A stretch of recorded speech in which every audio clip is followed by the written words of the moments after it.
Share ko lang itong kwento ng pamilya ko. Noong 2021, pauwi kami ng probinsya sa Capiz. Madalas kaming dumadaan sa isang shortcut para hindi abutin ng dilim sa daan. Pero nung araw na yon, hindi namin naiwasang gabihin dahil na-delay ang biyahe namin mula Maynila. Pagdating namin sa shortcut, madilim na madilim ang paligid. Walang poste ng ilaw at tanging liwanag lang ng sasakyan ang nagbibigay buhay sa kalsada. Habang nagmamaneho ang tatay ko, napansin ko ang isang matandang lalaki na nakaupo sa gilid ng daan. Nakatitig siya sa amin at parang may gustong sabihin. "Tay, baka kailangan niya ng tulong," sabi ko. Pero bigla siyang tumayo at mabilis na tumakbo papunta sa gubat. Nagtaka kami pero hindi na namin pinansin.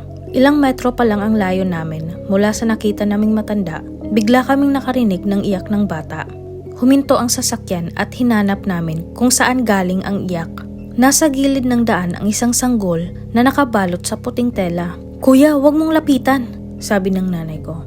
Pero hindi ko kayang hindi tumulong, kaya lumapit ako. Nang akmang bubuhatin ko ang sanggol, bigla itong tumawa. Hindi normal na tawa. Para bang may halong galit at kasamaan. Tumayo ang balahibo ko nang makita kong unti-unting nagiging maitim ang balat ng sanggol. Hanggang sa ito'y mag-anyo ng maliit na nilalang na may pangil at matutulis na kuko. Patakbong bumalik ako sa sasakyan. Habang tumatakbo, naramdaman kong parang may humahabol sa akin. Nakita ko ang mga anino na tilang maraming nilalang na mabilis na gumagalaw sa gilid ng kalsada. Agad naming pinatakbo ang sasakyan nang makasakay ako. Habang palayo kami, naririnig namin ang mga sigaw at halakhak sa likod. Nang tumingin kami sa rearview mirror, nakita namin ang mga nilalang na nakatayo sa gitna ng daan. Tila galit na galit na pinakakawalan kami. Simula noon, hindi na kami dumaan sa shortcut na yon kahit araw.